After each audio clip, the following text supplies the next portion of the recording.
નમસ્કાર દર્શક મિત્રો, કિસાન સમાચાર ચેનલમાં તમારું ખૂબ ખૂબ સ્વાગત છે। જાણીએ આજના સૌથી મોટા સમાચાર। ગુજરાત પર વાવાઝોડાની અસર, વરસાદ ભૂક્કા કાઢશે, ગેસના ભાવોમાં થશે ફેરફાર, જાણો ખબર। ભાગીને લગ્ન કરનારાઓ માટે મોટી જાહેરાત, મહિલાઓને 10,000 રૂપિયાની ભેટ, વ્યાજે પૈસા લેવા દેવાવાળાઓ ખાસ જોઈ લો।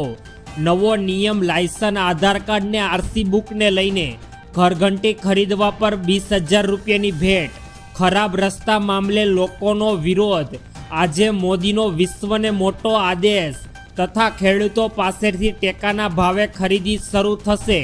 રેશન કાર્ડ પર 9 વસ્તુઓ મળશે બિલકુલ ફ્રી તથા એસબીઆઈની ગેરંટી વિના આટલા લાખ રૂપિયાની લોન। આ તમામ નાના મોટા સમાચાર જાણીએ તે પહેલા મિત્રો, કિસાન સમાચાર ચેનલમાં જો તમે નવા છો તો ચેનલને સબસ્ક્રાઇબ કરીને વિડીયો લાઈક કરી દેજો। આજના સૌપ્રથમ મહત્વપૂર્ણ સમાચાર વિશે વાત કરીએ તો ગુજરાત પર અત્યારે વાવાઝોડાની અસર, આવનારા થોડા દિવસોમાં વરસાદ ભૂક્કા કાઢશે। ગુજરાત રાજ્યને લઈને અત્યારે હવામાન નિષ્ણાત આંબાલાલ પટેલ દ્વારા અને હવામાન વિભાગે અત્યારે વાવાઝોડાની આગાહી વ્યક્ત કરી છે। તેઓની આગાહી પ્રમાણે વાત કરીએ તો અત્યારે બંગાળની ખાડીમાં નોર્થ વેસ્ટ દિશામાં એક પ્રભાવશાળી લો પ્રેશર સિસ્ટમ બની રહી છે, જે આવતીકાલથી ગુજરાતમાં સાંજ સુધીમાં સર્જાશે અને તેની અસરના ભાગરૂપે ગુજરાતના દક્ષિણ પૂર્વ અને મધ્ય ગુજરાતના ભાગોમાં જોરદાર વરસાદ સાથે વીજળીના કડાકા ભડાકા થવાની શક્યતા છે। વરસાદ તેમના આખરી ચરણમાં ફરી એકવાર ગુજરાતને ધમરોડવા માટે અત્યારે તૈયાર થઈ ગયો છે। ગુજરાતમાં આગામી તારીખથી 4 દિવસ અમુક જગ્યાઓમાં ભારેથી અતિ ભારે વરસાદ પડવાની શક્યતાઓ ફરી એકવાર વ્યક્ત કરવામાં આવી છે। હવામાન ખાતાના જાણકારોના કહેવા મુજબ લો પ્રેશર સિસ્ટમની અસર ગુજરાતમાં સૌરાષ્ટ્રમાં ખાસ કરીને 5 તારીખથી જોવા મળશે અને 2 દિવસ માટે સૌરાષ્ટ્રના તથા કચ્છના અમુક વિસ્તારોમાં ભારેથી અત્યંત ભારે વરસાદ થવાની શક્યતાઓ વ્યક્ત કરવામાં આવી રહી છે। ત્યારબાદના બીજા મોટા સમાચાર, ગેસના ભાવોમાં ફેરફાર, જાણો મિત્રો સંપૂર્ણ ખબર। સરકાર દ્વારા 1 સપ્ટેમ્બરના રોજ કોમર્શિયલ ગેસ સિલિન્ડરના ભાવમાં પણ ફેરફાર કરવામાં આવ્યો છે। સરકાર દ્વારા એલપીજી ગેસ સિલિન્ડરના ભાવમાં ફેરફાર કરાયો, સાથે પેટ્રોલ ડીઝલના ભાવમાં અત્યારે કોઈ ફેરફાર કરવામાં આવ્યો નથી। સરકાર દ્વારા દર મહિનાની 1લી તારીખે દેશમાં ઘણા નિયમોમાં ફેરફાર કરવામાં આવે છે। તેવી જ રીતે સરકાર દ્વારા એલપીજી ગેસ સિલિન્ડરના ભાવમાં 51 રૂપિયા અને 50 પૈસા સસ્તો કરવામાં આવ્યો છે। આ કિંમત બાદ દિલ્હીમાં અત્યારે 19 કિલોગ્રામ એલપીજી ગેસ સિલિન્ડર હવે 1580 રૂપિયામાં મળશે। જોકે 14 કિલોગ્રામ જે એલપીજી ઘરેલું ગેસ સિલિન્ડર રહેલો છે, જેમાં 200 ગ્રામ વજન ઘરેલું એલપીજી ગેસ સિલિન્ડરમાં અત્યારે સરકાર દ્વારા કોઈ પણ પ્રકારનો ફેરફાર કરવામાં આવ્યો નથી અને લોકોને અત્યારે ભાવ વધારા સામે રાહત આપી છે। આ ઉપરાંત નિષ્ણાંતોના જણાવ્યા અનુસાર કોમર્શિયલ ગેસ સિલિન્ડરના ભાવમાં ઘટાડો થવાથી અત્યારે કોમર્શિયલ ગ્રાહકોને અત્યારે મોટી રાહત આપી છે સરકારે। ત્યારબાદના ખૂબ જ અગત્યપૂર્ણ સમાચાર મિત્રો, ભાગીને લગ્ન કરનારાઓ માટે મોટી જાહેરાત। ગુજરાતના દરેક સમાજોમાં પ્રેમ લગ્નની નોંધણીના કાયદામાં અત્યારે ફેરફાર કરવાની માંગણી ઉઠી રહી છે। ત્યારે આજે મહેસાણાના અવસર પાર્ટી પ્લોટથી એક જનક્રાંતિ મહારેલી નીકળી હતી, જે સીધી કલેક્ટર કચેરી ઓફિસે પહોંચી। આ રેલીમાં પાટીદાર અગ્રણીઓએ સહિત મોટી સંખ્યામાં લોકો જોડાયા અને જેમણે કલેક્ટરને આવેદન આપીને પ્રેમ લગ્નની નોંધણીના કાયદામાં જરૂરી ફેરફાર કરવા માટે સરકાર સમક્ષ રજૂઆત કરી છે। આ તકે પાટીદાર અગ્રણી સતીશ પટેલે જણાવ્યું કે આજે દરેક સમાજમાં માતા પિતાની એક જ પીડા છે કે તેઓની છોકરીને 20 વર્ષ સુધી ભણાવી ગણાવીને મોટી કરે છે, પરંતુ તે ભાગીને પ્રેમ લગ્ન કરે છે। જ્યારે પોલીસ સ્ટેશનમાં આવે ત્યારે પ્રેમ લગ્ન કરનાર દીકરી પોતાના માતા પિતાને પણ ઓળખવાનો ઇનકાર કરી દે છે। આવી દીકરીઓને માતા પિતાની મિલકતમાંથી સરકારે બેદખલ કરવી જોઈએ। અમારી સરકાર પાસે એક જ માંગણી છે કે લગ્નની નોંધણી માટે માતા પિતાની સહી ફરજિયાત કરો। જ્યારે લગ્નની નોંધણીમાં જે સાક્ષી છે તેઓની વય પણ 40 વર્ષથી વધારે હોવી જોઈએ।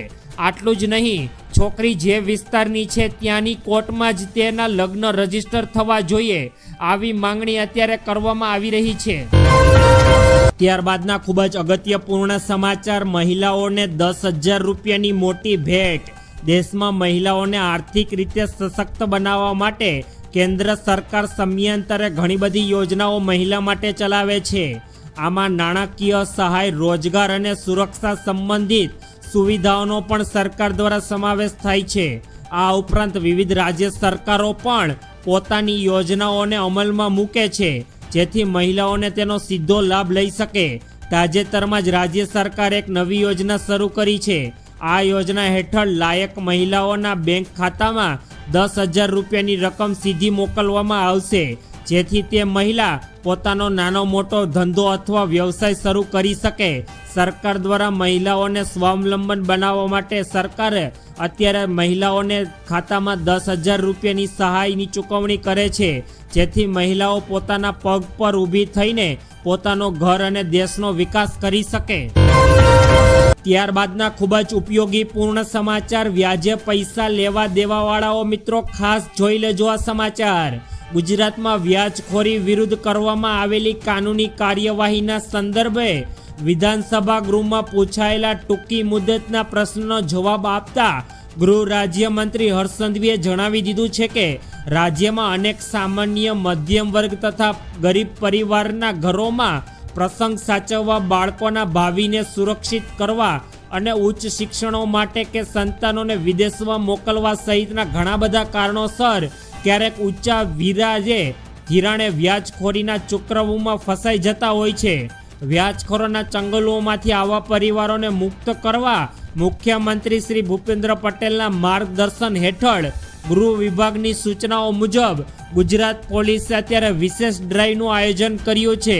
અને આ અભિયાનમાં માત્ર 1-2 મહિના માટે જ નહીં, પરંતુ આ તો દાનવો સામે લાંબી લડાઈ છે. સરકાર દ્વારા આવનારા સમયમાં વ્યાજે પૈસા લેવા દેવાઓ વિરુદ્ધ કડક કાર્યવાહી કરવામાં આવે તેવું પણ તેઓએ જણાવ્યું છે.